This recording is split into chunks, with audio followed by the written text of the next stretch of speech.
feel and what would they regret the most? Donc quel est le plus grand regret de leur personnage, ce qu'ils ressentent? My biggest regret would be that we couldn't have somehow, in the quarry, made a signal. I mean, we had all these sabers behind us. I don't know how we could have done it. But if we could have somehow just like, with our might, just stormed Negan and prevented this whole thing and then just gone wild like boars and wolves and just torn them up and prevented it from happening. That. Donc elle dit, moi mon plus grand regret c'est qu'on n'ait pas pu vraiment éclater Negan et ses copains. Je sais pas comment on l'aurait fait, mais avoir des gens, les sauveurs, des gens qui se retournent contre lui, et pourquoi pas avoir tous les animaux de la forêt, les sangliers, les loups qui viennent nous aider à défoncer cette communauté qui est très malveillante.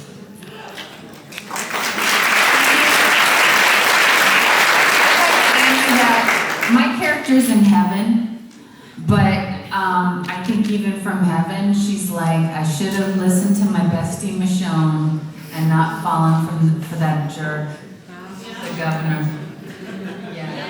Elle dit que Andrea est au paradis, mais que depuis le paradis, elle se dit j'aurais quand même dû écouter ma meilleure pote Michonne quand elle m'a dit de ne pas tomber amoureuse de ce gros tocard de gouverneur.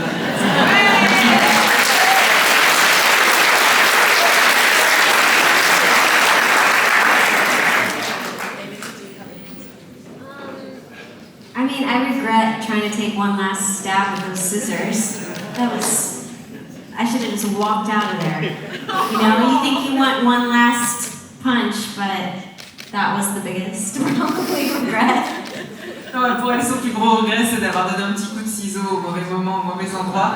Elle dit vraiment, j'aurais dû juste marcher et sortir de cet endroit plutôt que donner un petit coup à la fin pour piquer, comme quoi c'est pas toujours une bonne idée.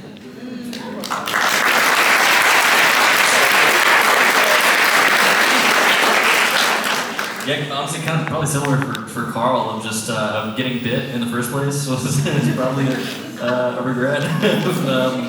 Yeah, that's and like the worst spot too. It's like what could have just been like my arm, you know what I mean? It's like of course the worst spot. You can't just chop that off. So. Yeah.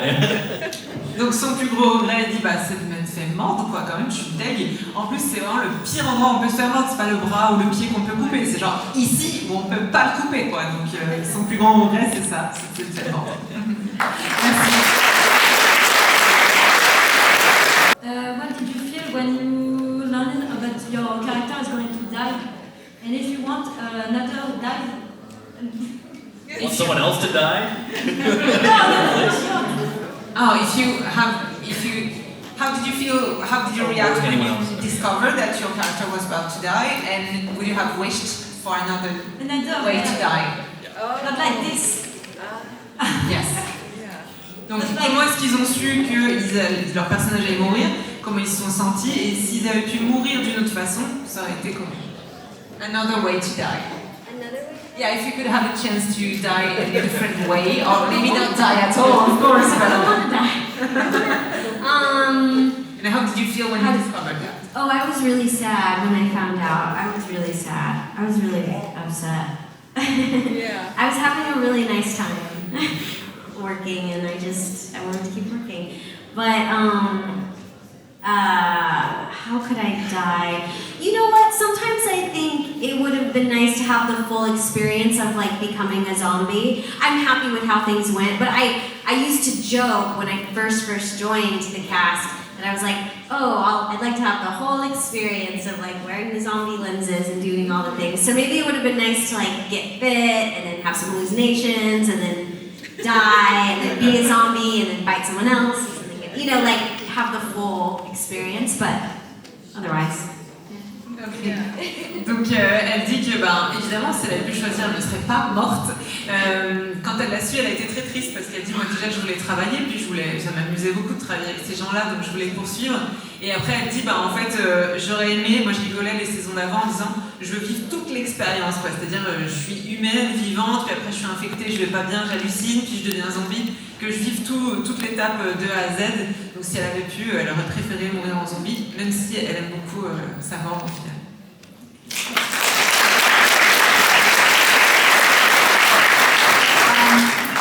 I didn't didn't find out until the night before, at 10:30 at night. The showrunner at the time called me. I'll never forget. I was in a parking lot still shooting the other episode, and so it was shocking because I was told that I was supposed to say Woodbury on a horse and this whole 9 yards. So it was like there was a sense that something funky was gonna happen because there was a lot of stuff happening at the time, but I didn't anticipate it. So I think it would have been nice to have emotionally prepared. It would have been nice to have had a little bit more time because I was just hitting my groove. But I do like the way that I died, though. I thought I died with grace, and I'm glad that I was surrounded by my people, and I got to look them in the eye and tell them that I tried, and there was love, and I do think that was a beautiful end in spite of it all. Donc pour elle, elle a dit que c'est un peu brutal, enfin ça sont mes mots à moi, mais parce qu'elle a appris la veille du tournage de sa mort, en fait, elle dit je m'en souviendrai tout le temps, c'était 22h30, j'étais encore en train de tourner sur un parking, et j'ai reçu un appel d'un des producteurs qui m'a dit bon bah voilà, on t'annonce, ton personnage va mourir. Et donc elle dit contrairement à Émilie, elle n'a pas eu le temps de se préparer au niveau émotionnel, de process le truc, et que donc ça a été un peu difficile pour elle. Mais après, sur la mort en elle-même, elle dit honnêtement, je suis plutôt contente parce qu'elle est morte de manière assez gracieuse, elle a pu dire au revoir aux gens, dire qu'elle était entourée des gens qu'elle aime, et en leur disant bah, j'ai fait de mon mieux, je suis désolée, et voilà, ça s'arrête ici pour moi. Mais donc voilà, ça n'a pas été forcément évident d'apprendre la nouvelle à ce moment-là. Do you think Maggie would have become a different person if Rick had killed Negan? Est-ce que, excuse me, et comment est-ce que son personnage aurait évolué différemment, en tout cas de quelle manière, si Rick avait tué Negan? I think that when you asked the question, I'm remembering being so angry with Rick because I think in that moment Maggie wanted something to make things better, and I think the trauma for all these characters, I don't know if it really would have made things better, you know? But, you know, now it's like 10 or 15 years later, and then deciding to not kill him. Maybe I've changed so much in not giving into this, so that's a gift I wouldn't change. Thank you. Donc elle explique, vous alliez applaudir? Non? Allez-y, applaudissez. I could feel they were about to clap.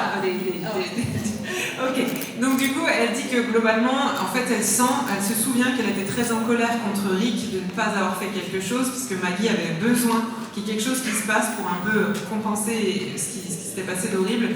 Et elle dit à la fois le temps a passé, il n'a pas fait, en effet, il n'a pas fait cette vengeance-là, et 10-12 ans plus tard, elle a la possibilité de le faire, elle choisit de ne pas le faire, parce qu'elle a changé, parce qu'elle a évolué, et au final, elle ne changerait rien à ça. C'est important, cette évolution qu'elle a eue. For me, this is also really a French lesson. Oh, nice. Yeah, listening to the But you don't know what I'm saying. No, but I little bit. Yeah. Okay, so it's for whoever you would like to answer. So, do you have a favorite moment in mind, or a very funny moment that you would like to share with us?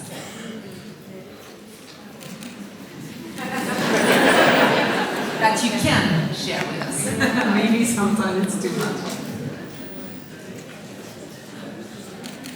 I'll say one, which was not with anybody that's up on stage right now, but when we had the Greydom episodes, they were so fun and so different to see everybody just enjoying themselves and developing this like safe camaraderie, and it was so fun. The fire truck, the whole, I don't even remember all the context of the episodes, but it was great. I look back on that very fondly. Do you remember which season it was? I don't know seasons, I don't know episodes. Est-ce que vous savez de quelle saison elle parle? Season 4. Season 4, oh wow, thank you. Donc elle dit que c'est dans la saison 4, un moment où notamment ils sont à un feu de camp, ils créent tout un esprit de communauté, ils parlent ensemble, ils rient ensemble. Et donc elle dit, bon c'est pas avec ces personnes qui sont sur scène mon souvenir, mais en tout cas c'est cette camaraderie et ce lien qui se crée au fur et à mesure du tournage. I have to rewatch the show so I remember what order everything is. her daughter talked about the positive aspects of shooting the show, and she's gonna ask you, like, was there any difficult moment to shoot, any specific scene that you have in mind? It was hot. You say show! It was so hot. Every day it was hot and humid. That was the most difficult part about shooting the show, was how hot and humid it was every day. And I'm from Georgia. It was, that was the hardest part, in my opinion at least. Il dit, en tout cas, moi je pense que c'est vraiment le plus difficile dans le tournage, c'était la chaleur. Pourtant je viens de Géorgie, mais alors c'était horriblement chaud. Ils sont tous d'accord. Ah ouais, c'est 105 degrés Fahrenheit, je sais pas combien c'est en degrés François, Celsius. 38, so about like 38, 40, yeah, the close to 40. temperature that we have right now. Yeah. Wow, that's a lot. I think for me, like season 1, it was the emotion.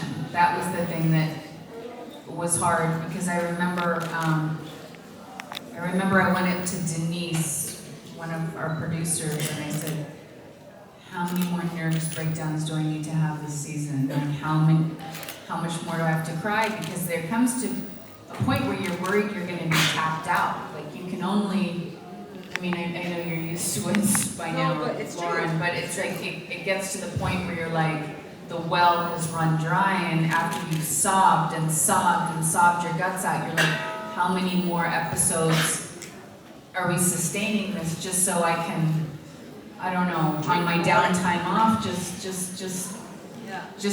figure out a flow, because the first season I played a very suicidal woman, losing Amy, and so every time I turned around I was jumping in a grave, or like, you know, that was just a very emotional season. So for me, that was the tricky thing, is for months on end, pretty much living in a very frenetic state of post-traumatic stress, to just make sure that my body was like raring to go at any.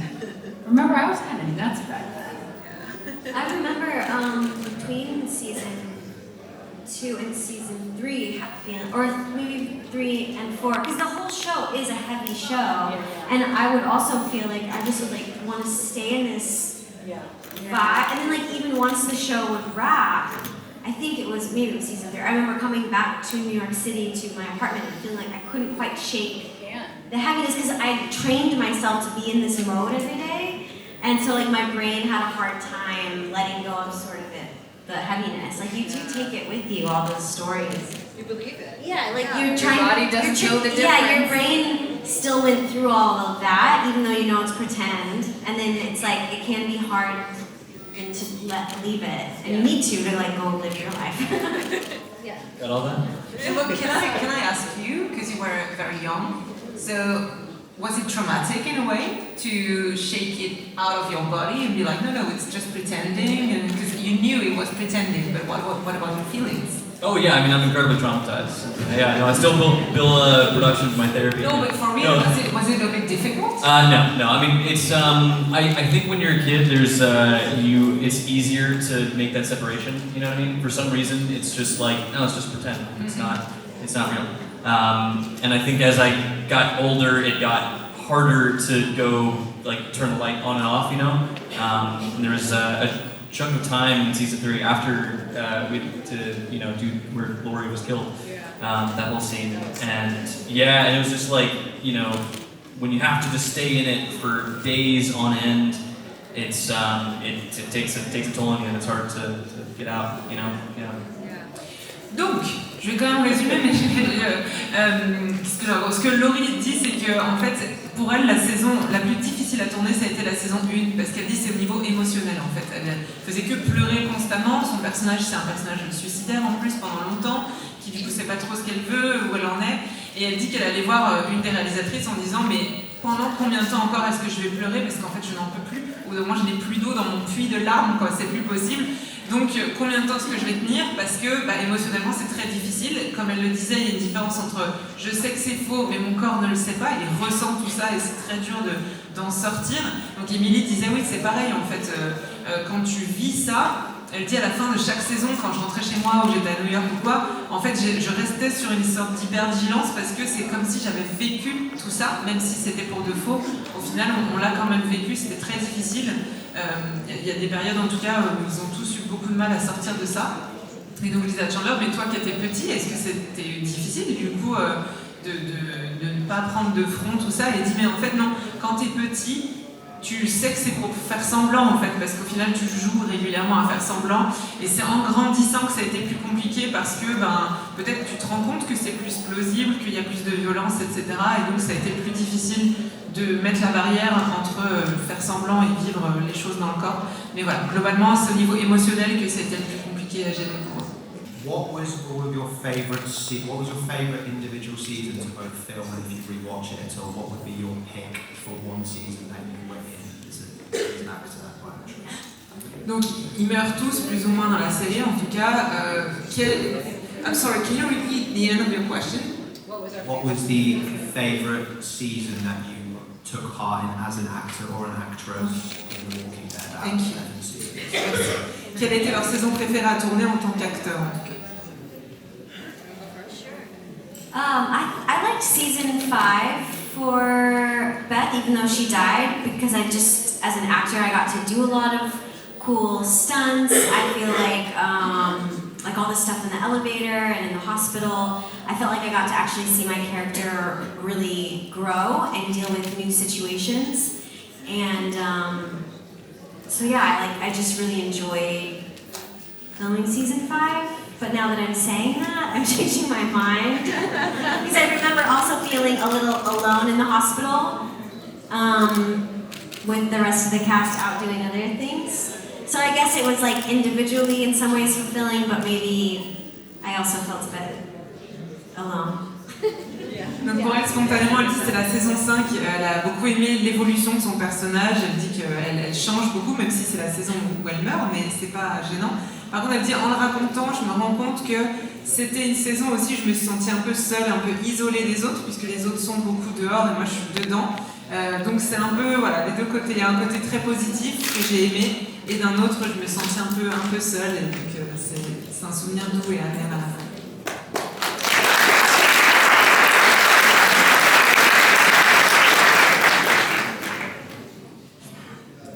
Anybody else would like to answer this question? Or? I think one of the most powerful moments that I was part of collectively was when Sophia came out of the barn. I just felt like emotionally everyone was on fire, going from 0 to 60 of every single emotion, and it just felt so real that when I actually watched the episode, I was sobbing watching the episode because it was triggering, like something that really happened to me. Because acting, not to sound all artsy-fartsy, but sometimes when you feel it, oftentimes when you feel it deep in your body doesn't know the difference. Yeah. So I just felt like that was kind of a spiritual moment, an emotional moment where we all connected, and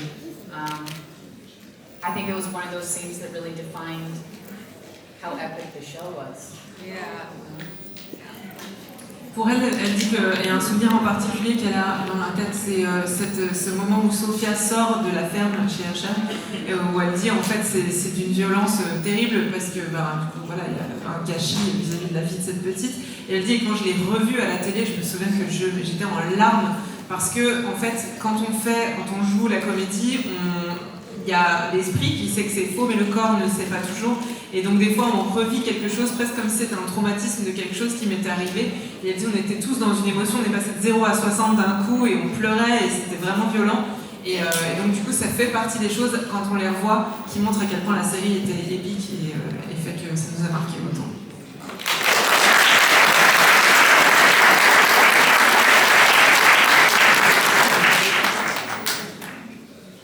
Yeah, I really liked season 4. It was so much fun to film. We, a lot of original stuff in there. We started off with like a swine flu storyline, which was really cool. And then, to get to have an incredible character death with Herschel in the middle of the season, and then to just kick off like all these like branching storylines where everyone got their own episode to like really shine was it was really cool. Just love season 4, it was great. Bon, pour lui, c'est la saison 4, sa préférée. Il dit qu'il y a plein de moments qui sont très forts en émotion, à tourner aussi. Et donc, globalement, voilà, pour résumer la réponse, c'est vraiment la saison 4, sa préférée pour tous les souvenirs qu'il y a accrochés.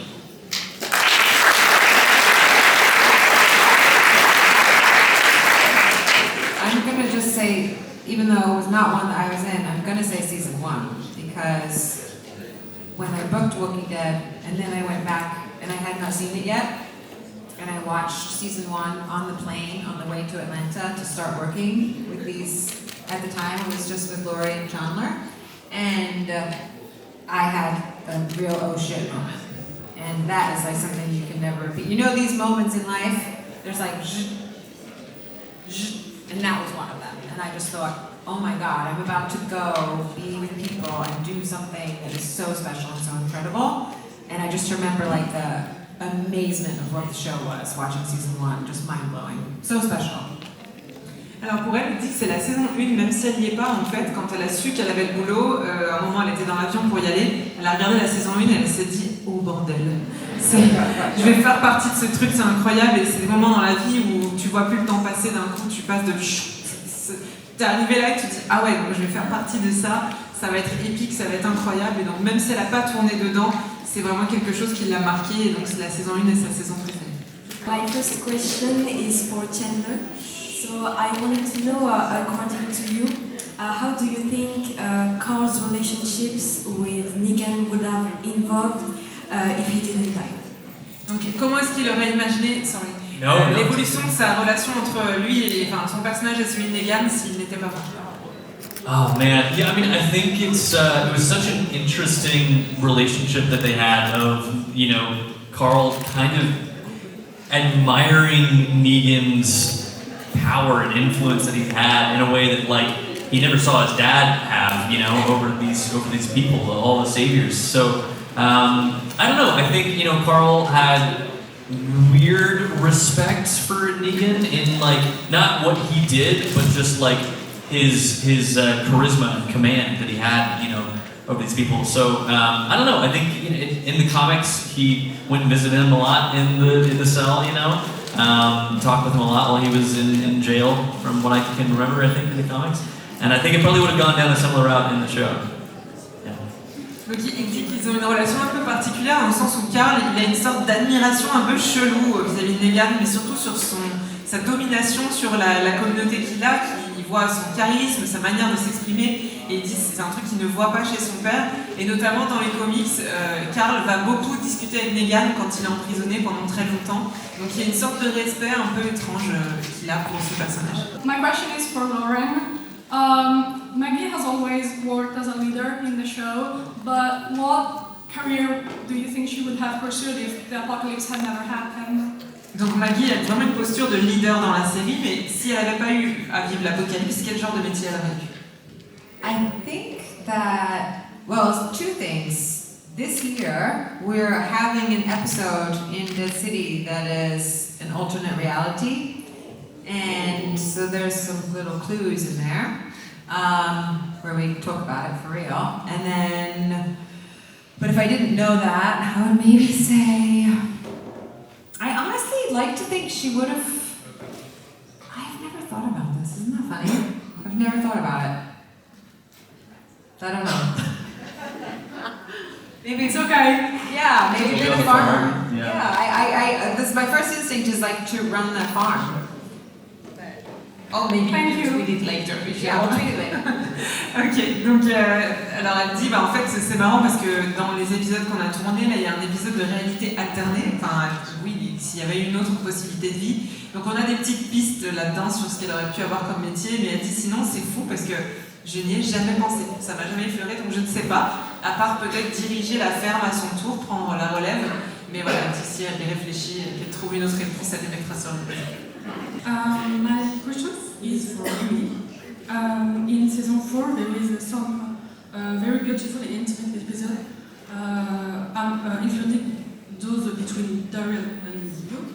And how do you see the relationship between Daryl and Beth? Are they like brothers or? Yeah, everyone asks this. I think the whole point was it was undefined. The fact that it was two people that didn't talk to each other hardly at all until this episode, and then they were stuck together and had to survive together. And you hear Daryl talk about, like, almost make fun of Beth during parts of the scene, or during parts of the episode where they're stuck together. But then by the end, they are friends, they're buddies, and who knows what more, but they're definitely just at the beginning of, like, just actually connecting with each other in an intimate way, and I don't mean that necessarily romantically, but just like as more, as equals, on a more equal ground. And supportive. Sorry? And supportive between Supportive, yeah. Where I think before they were just so different, not just in like age, but just in who they were, where they were coming from, they experienced. Donc la question porte sur la relation entre Beth et Daryl. Est-ce qu'ils ont une relation plus de frères et sœurs ou autre chose, d'amoureux ou quoi? Et elle dit c'est marrant parce que beaucoup de gens posent cette question, mais en fait on n'a pas de réponse, puis à la limite on n'a pas besoin de savoir. En fait, au début ce sont des personnages qui n'interagissent pas beaucoup, qui se parlent pas, qui communiquent pas, et puis ils sont obligés de survivre ensemble, donc il y a un lien qui se crée, et ils se taquinent, et à la fin ils finissent amis. Oui, mais l'amitié, ça peut être le début de plein d'autres choses après, donc de toute façon, ça reste ouvert, mais on n'aura jamais la réponse à ça. Mais voilà, ils sont liés et de manière intime, mais ça ne veut pas dire que c'est romantique pour autant, ils ont juste vécu des choses très fortes ensemble.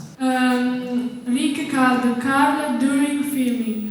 Rick called Carl during... Are you talking about Coral? Is that what you're talking about? Yeah, okay. Yeah, the way he pronounces the name. Yes.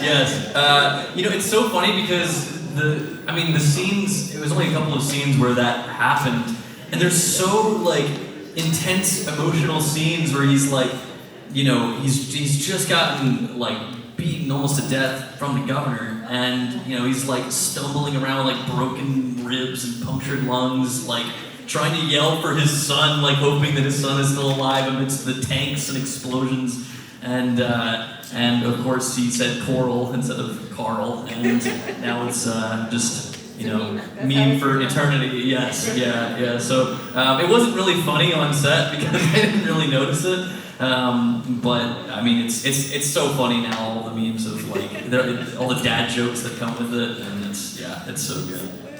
Donc il dit qu'en effet il y a une prononciation du prénom Carl qui n'est pas Carl mais plus Cord, et donc il dit évidemment c'est dans les moments d'action hyper intenses où il s'est fait tabasser à mort, il pisse le sang, il a une côte pétée, il a un épanchement pulmonaire et tout, il y a des tanks qui explosent et le mec est là Cord, et forcément ça en fait des mèmes sur internet pour l'éternité où on se moque. Il dit au moment où on a tourné on n'a pas du tout vu ça, on a vu l'intensité de la situation, c'est tout. Donc c'est rigolo de le voir après coup, mais ça n'a pas eu d'impact sur la série. Okay, so if you had the chance to be another character from the show, which one would it be? If you could switch. Baby Judith. Who? Judith. Okay. Baby Judith. The amount of hours that I had to spend carrying those babies around. We had 7 different sets of twins over the course of Judith being a baby, and literally every time that I would get to the point where I would get the hang of them immediately not crying as soon as they're placed into my arms, they would swap them out for a new set of twins, and I'd have to start the whole process all over again. And it was so annoying. And it would be so awesome to just be pampered to all day long. Just get held and surrounded by zombies, excuse me. Yeah. Donc pour lui ce serait bébé Judith, parce qu'il dit vous vous rendez pas compte comme c'était compliqué, il y avait 7 lots de jumeaux pour faire bébé Judith puisqu'elle peut pas tourner trop longtemps, et il dit le temps que je les calme et tout, c'est bon, elle arrête de pleurer, c'est le moment où on change de bébé, il faut que je recommence à zéro. Donc il dit c'était super compliqué, donc j'aimerais avoir juste on me change ma couche et puis tout va bien, ça aurait été mon rôle préféré. Je dis attention, entouré de zombies quand même, faut pas oublier.